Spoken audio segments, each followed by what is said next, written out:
Hi, wow. So I want to thank Creative Mornings for inviting me today, and for all of you for showing up. A few weeks ago, a friend of mine sent an email to me, and she said, I think you'd be perfect to give this talk on courage, and I've been meaning to come to Creative Mornings for a good year now, and I hadn't made it, and I really at the point did not think that I was a courageous person. I was just doing my best to show up in the world the way that I wanted to show up for me, my friends and lovers, and also my family. But apparently, when I did some investigation, maybe what I have been doing is kind of courageous. And so that's kind of what I want to talk to you about today. And so I'm going to talk a lot about beginnings and endings. And we're going to start with the beginning. And it's 2009. I'm 27 years old, and I've been in San Francisco for 2 years. And I arrived in SF to pursue my Master of Fine Arts at California College of the Arts, and by 2009, I had been granted the degree.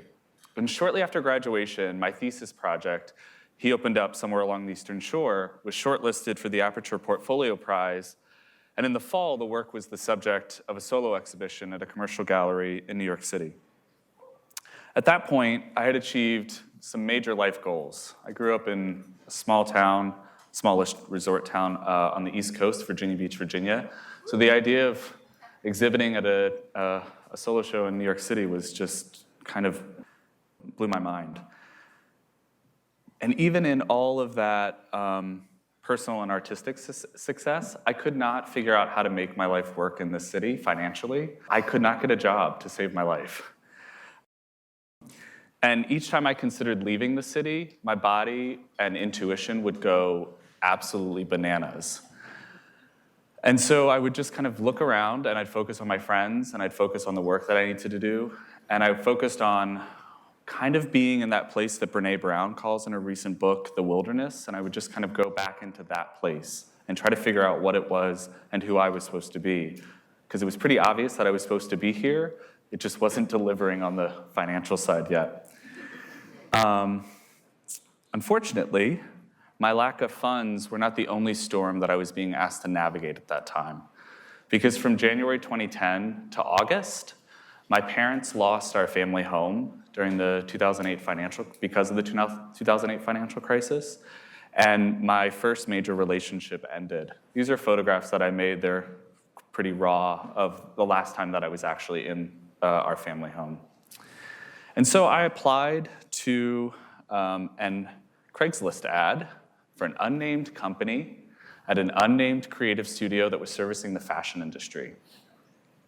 And after a round of emails, I arrived at 2 Folsom Street for an interview and learned that I was being interviewed for a job for Gap's creative team, the online team.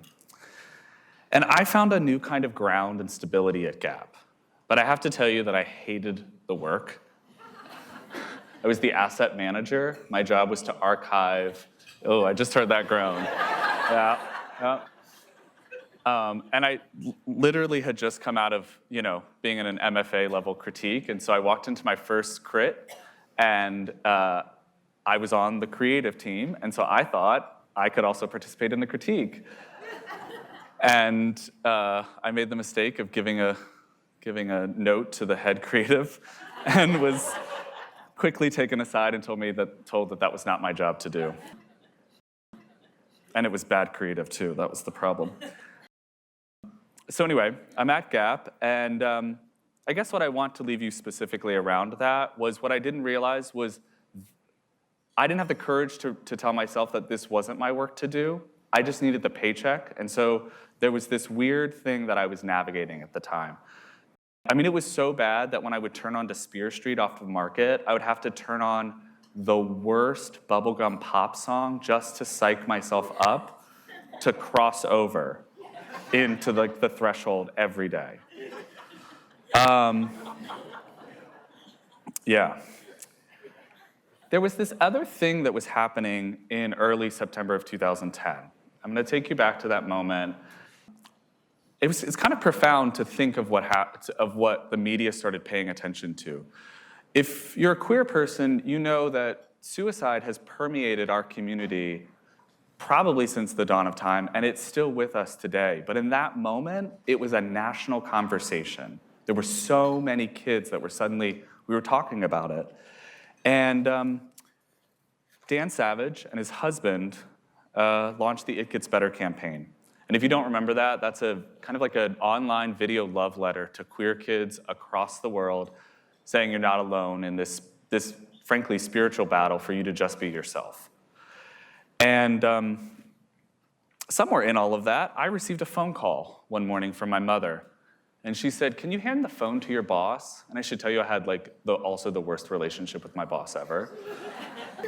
And I said, "Sure," and gave my phone to my boss. And suddenly I'm being whisked away into a private office. And my phone is given back to me.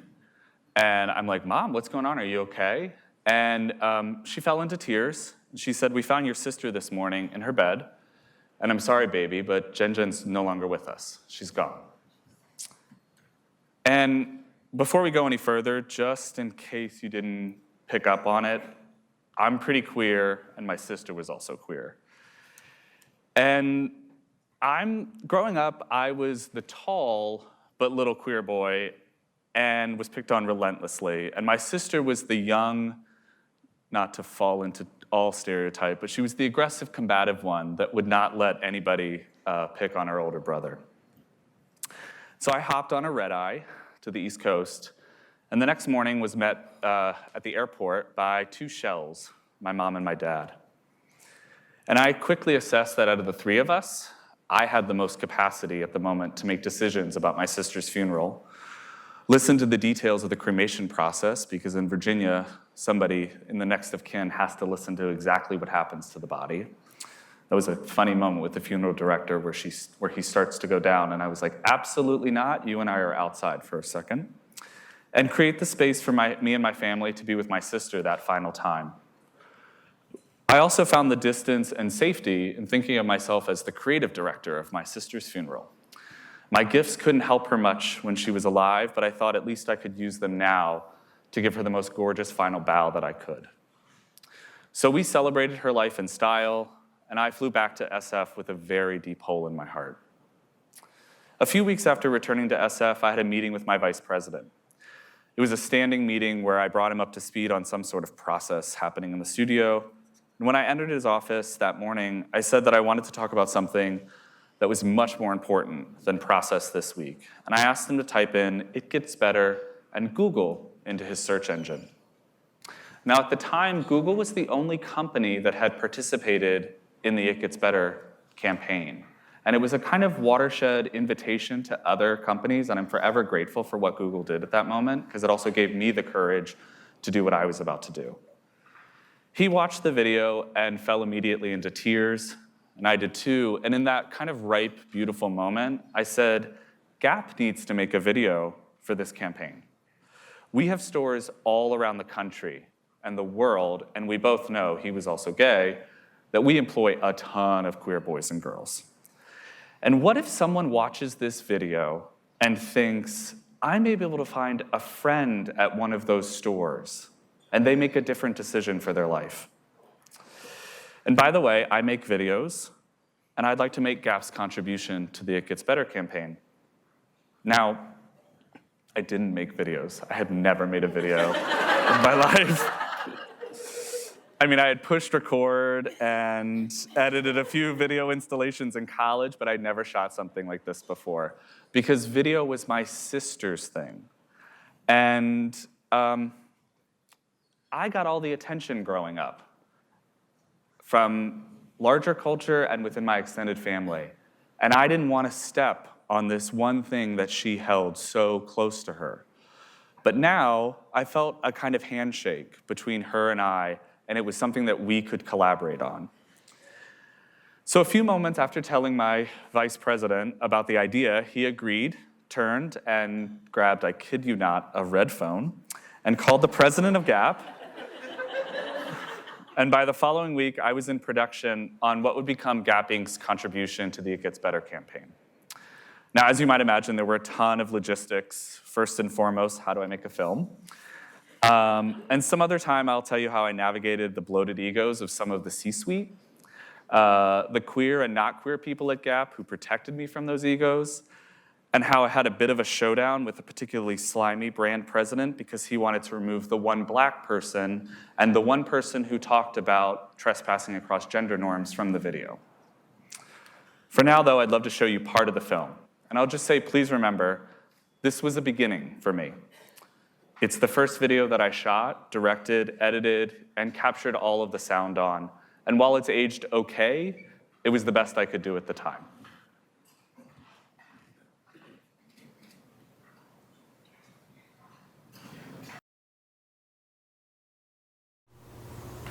Growing up, all I wanted was to fit in and be like everybody else and quote-unquote normal. And looking back, I realized that I made myself really unhappy living this way because I was living my life based on other people's standards. And their opinions of me and my fear of their opinions of me were more important than what I thought of myself. I remember there's times walking down the street and people just stop and stare and just try to figure out if I'm a boy or a girl. But to me, I just keep walking and I just brush it off because in the end, I know who I am and you know who you are.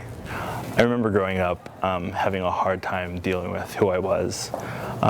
Several times I thought about running away from home and even thoughts of suicide. There are many of us who are in the same situation, who might have the same story, and just when it seems that things are so rough and things will never get better, it will absolutely get better. No one can change who you are other than yourself. And why should you change, especially when it comes to sexuality? Someone out there wants to fall in love with you.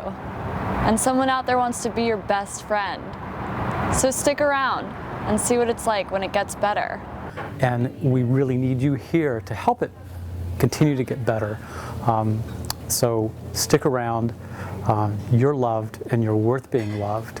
And we're really glad that you're here.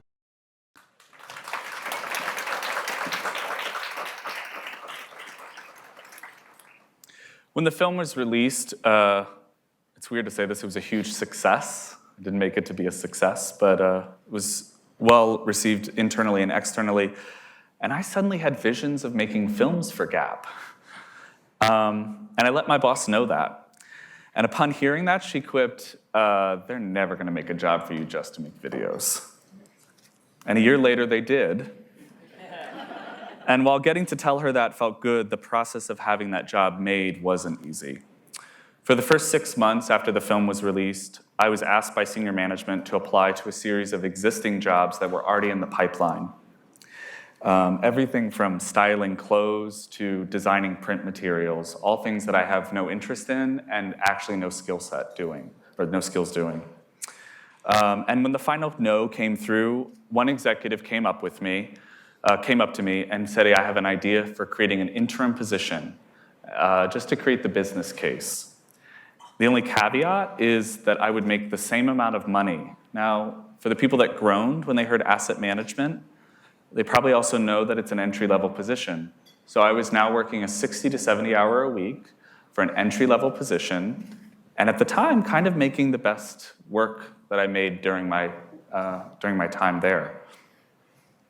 I kind of did a calculation, and had I actually been paid what I should have, I would have paid off all of my undergraduate loans and probably had a nice little nest egg. But we were both young, me and Gap, in this, and we're doing the best that we could at the time. Although they probably could have done a little better, but. So after 6 months of being in the role, after a year of being in the role, I found myself in a ballroom at the Bellagio Hotel in Vegas, which is my nightmare. And I was frantically finishing the head of marketing's presentation for the North American Field Guide. And if you follow stocks, you know that Gap stock loves to go all over the place. And she was struggling to figure out how to deliver a message and get the field excited. And I sat there and I was like, the problem is in the delivery. I didn't say this, I'm thinking this. The problem with what's going on is in the delivery. But I also knew that I was exhausted because that whole dream about being an artist, that hadn't died. I was still flying around the country giving lectures on my work and other artists' work. I was exhibiting globally. I was teaching in my master's program on the side at night and during my lunch hour. And I was making a little more than $50,000 a year living in San Francisco with undergrad and graduate loans. And it just, I was exhausted.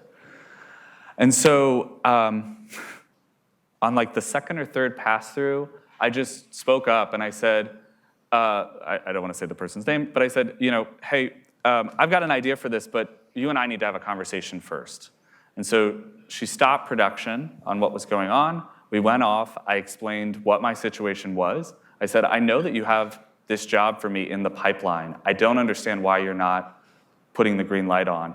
But at this point, I can't do this any longer, and I'm willing to walk away from this dream and the possibilities because I need to support me and find other types of funding streams. And I really feel like you're stringing me along, and this is no longer appropriate. And she looked at me, and most people were terrified of her because she was like manic and erratic, and you thought Trump was bad with tweets? Like people would just like disappear. But I'm from a family that like part of it's from Long Island, and ever since undergrad, I've been around with artists. Like I know erratic and manic behavior, and I'm not scared of it. So she said, if you can make this presentation work, then you can have your job. And I said, okay. I said, have you ever been to a tent revival? She said, and she actually didn't grow up in this country, and she said, no. And I said, well, I grew up in a city that has the largest naval base in the country, and also Pat Robertson's Christian Broadcasting Network. And so when it wasn't okay to be gay, I went and became an evangelical Christian, and I loved watching the preachers. I hated most of everything else, but I loved watching the preachers at a tent revival because it's amazing showmanship, right? P.T. Barnum had nothing on these people. And so I taught her the ways of being a preacher. I said, you gotta lead this flock. They have no idea and they don't believe the message. So first, do you believe the message? Yes, you do. Great. Let's teach them to believe the message. Well, by the end of the performance that she gave, the entire North American fleet of managers were on their feet and screaming, and we returned to San Francisco and I accepted my position. And according to HR, I made the largest jump ever in the history of the company. They doubled my salary.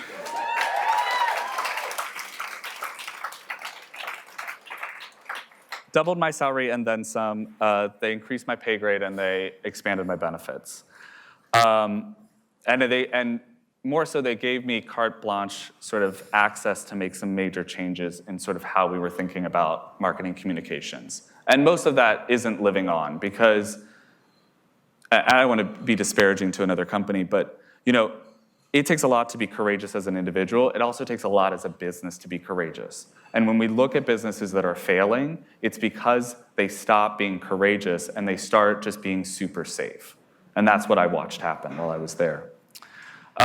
There's a ton more stories that I'd love to share with you, like when I told my boss that he could accept my resignation when I was given a series of designers and one of them had had a promotion dangled in front of his face for forever. Now, I'm queer, I don't have a family, I don't have anything to support. He had a family to support, so every single time, he was willing to go above and beyond, and I don't want to make the assumption that they knew that. All I knew that it was like really, I just wasn't willing to tell him, no, I'm not going to give you a promotion. So in that conversation, I said, well, we know that this person can't do any of the video stuff. So either he's going to take my job and that's how he's going to get the promotion, or we're going to promote him. And he got promoted. So it's also about, these are my values, and we're going to get to that in a second. Now, I'm not a social scientist at all. So this is all anecdotal evidence and from my life and a few people that I've asked for them to tell me about their times in courage. And I've been trying for the past 2 weeks to kind of figure out what actually are the building blocks to take a courageous action. So that's what I want to talk to you for in a second. I think the first thing is capacity. And if you're a copywriter, I would love to hear another word, because I don't think this is the right word, but this is the right word that I have right now. We're all where we can be. And I think courage is seeing the opportunity or being forced to stretch into something else. So when I left for Norfolk, where I'm from, the day my sister died, I never thought there would be a role reversal and I would own the logistics of my younger sister's funeral. But when I touched down, I saw the need and I leaned in, I tumbled, or better yet, I ran into it. And I could have walked away from that moment. I could have let my parents, it was technically their job to do it. I could have let them do that. But I saw that I had the capacity to do something bigger than what I had thought I signed up for. In graduate school, my most recent one, a professor made a really creepy comment in class to a woman. And I was at Berkeley. And I didn't respond. Because at that point, all the scandals about Berkeley hadn't come out, and I wanted Berkeley to be better, and I was so confused by the moment. And I didn't have the capacity to respond. But a month later, when another professor made a series of transphobic comments in front, I stopped him and I said, I don't think you realize that you have a trans male student that's coming and they can fight for themselves, but it's not their job to fight for themselves. I need you to take that out of your lecture. It's totally inappropriate. And we had a really uncomfortable conversation because he was actually my favorite professor in the program at the time. But he removed it, and I stretched my capacity for being courageous in that moment because I was in front of the entire class and we were first semester into the program. So we're asked all the time to stretch, and sometimes we walk into it and sometimes we can't. And while I really regret not speaking up about that really crude comment about the woman, that was the best I could do at that moment, and hopefully I learned and will not let that happen in the future.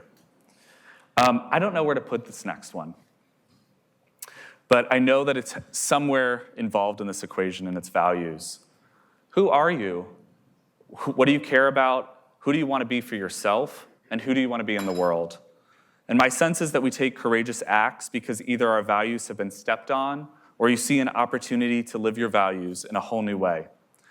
I saw a value of mine in the It Gets Better video that had already been released, and saying Gap should make the video for the It Gets Better campaign, and that I wanted to make it, is actually the next part, and that's action.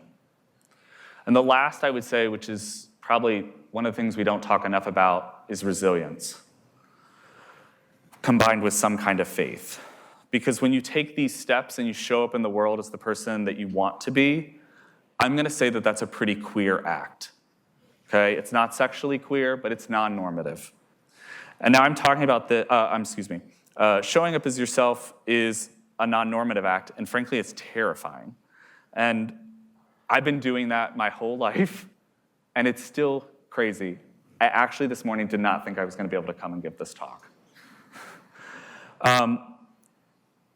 I'm going to jump ahead here.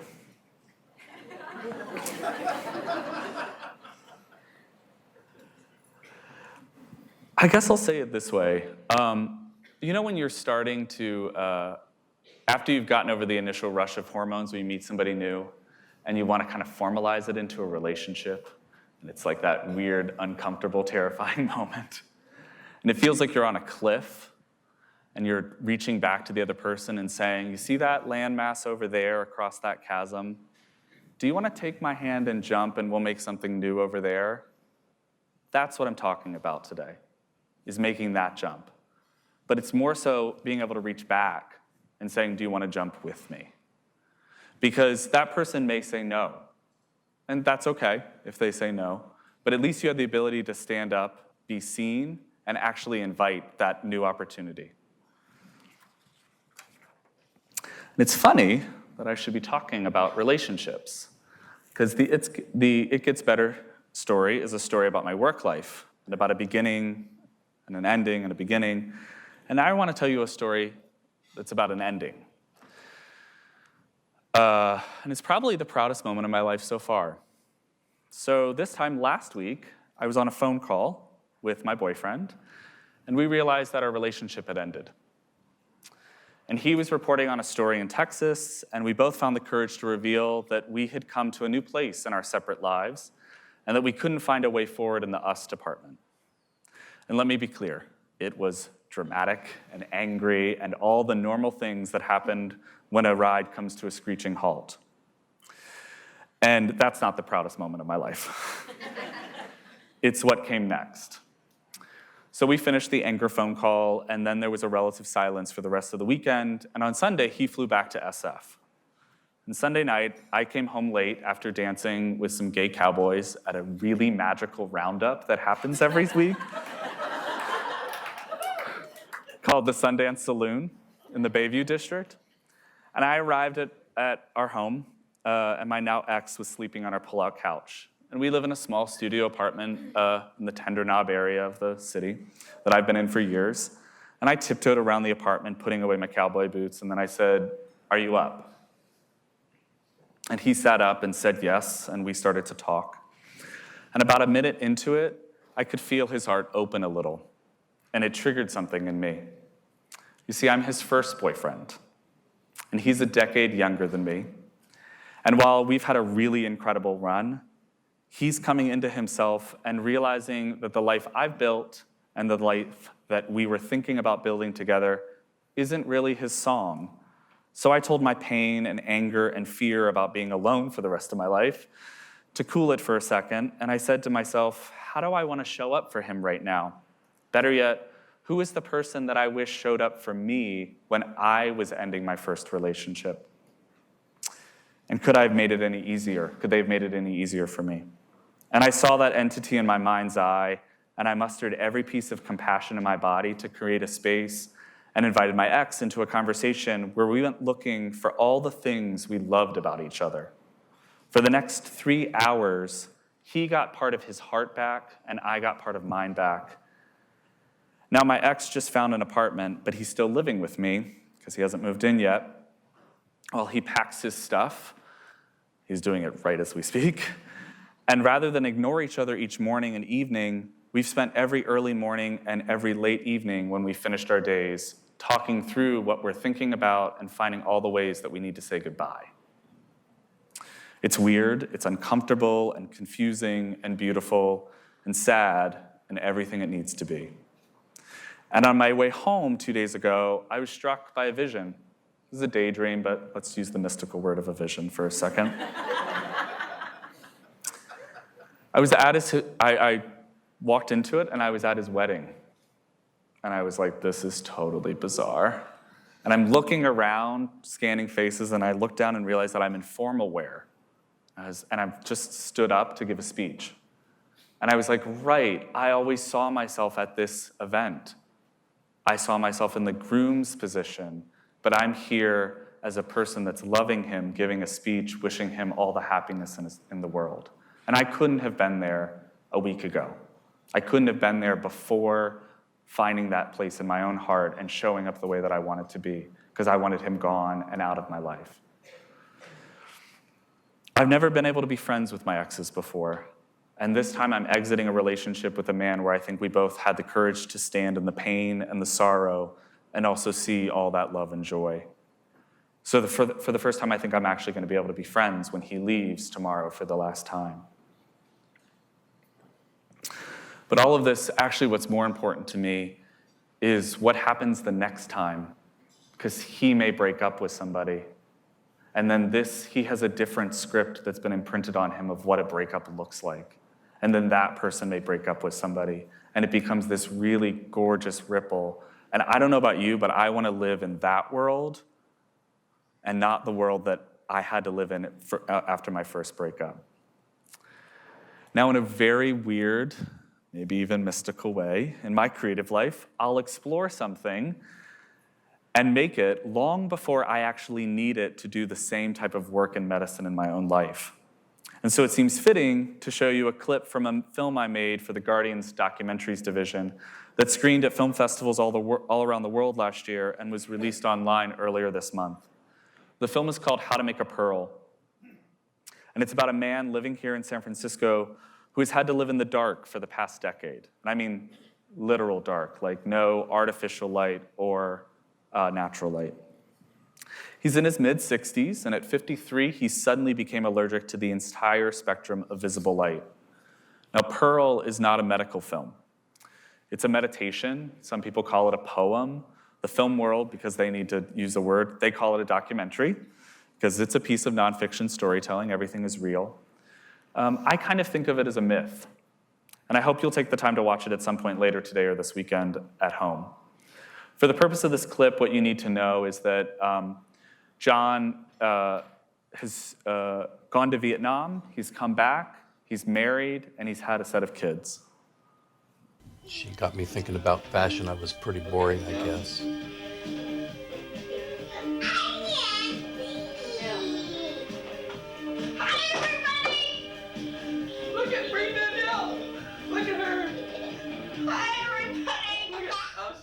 So I came out when I was around 30, and I had 2 kids, 4 and 1.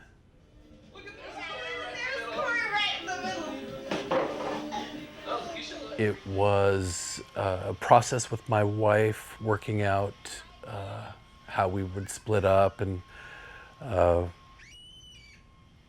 it was tough because we loved each other, and it was a painful experience. But our choice was to live together a celibate life.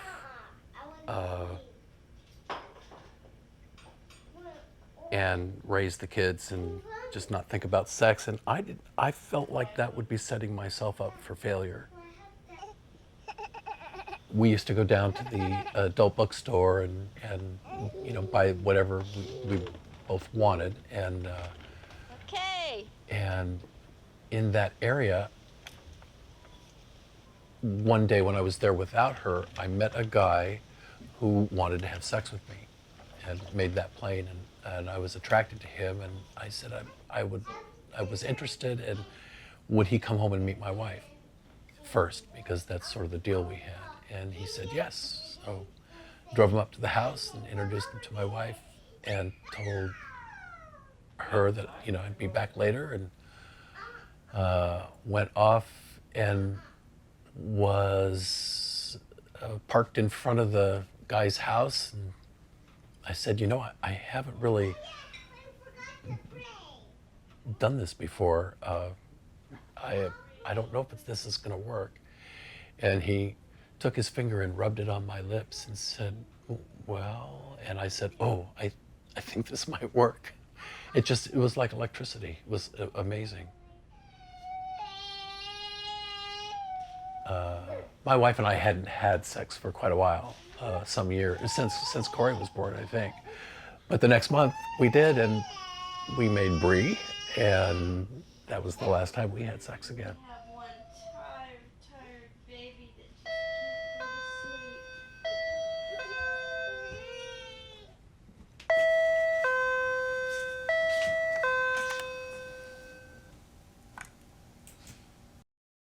So what John and his wife did there was pretty courageous. John found his song while they both still loved each other, but he knew that their songs were kind of out of tune. And so they separated. And he and she both continue to live really full lives. She remarried, and he proceeded to have a series of lovers. And in the rest of the film, he comes out into the HIV/AIDS epidemic in San Francisco, and he navigates that, and also now into this period of his life.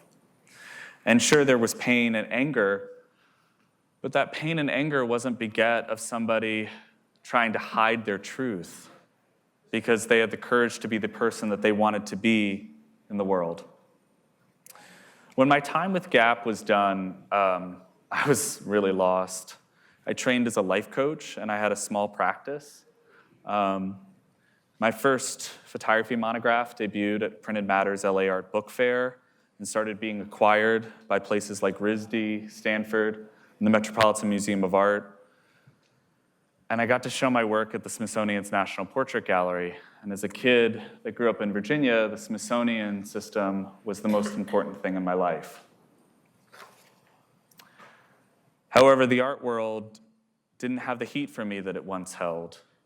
And I wanted different audiences with different parameters of viewing of what I was making. So I decided that while I had made videos for the past 3 years, I didn't really know the mechanics of telling a really well-organized story So I applied to and was accepted at Cal in the Graduate School of Journalism to study documentary film. And I finished that program last May, and How to Make a Pearl was my thesis film.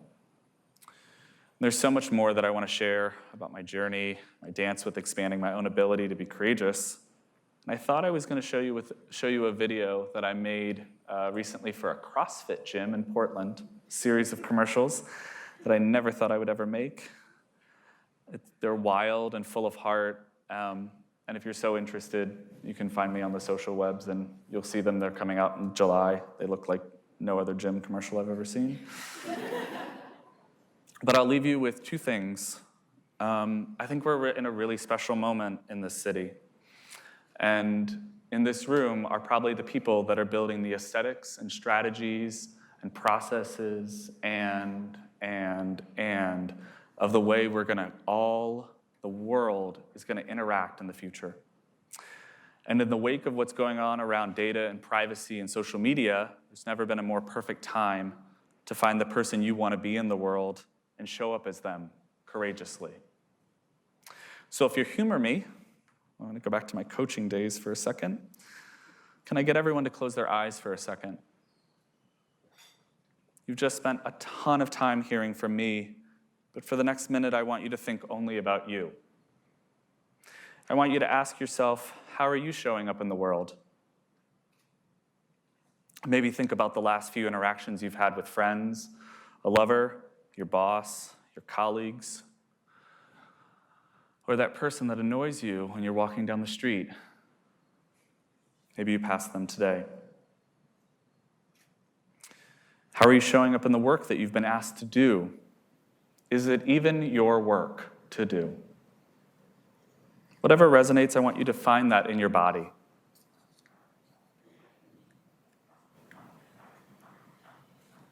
If you have something,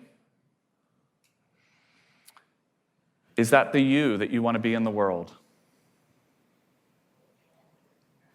What kind of story do you want to tell about yourself? Or maybe what would you like your story to be? That person that you're imagining right now is standing out on Market Street. And when we end this today,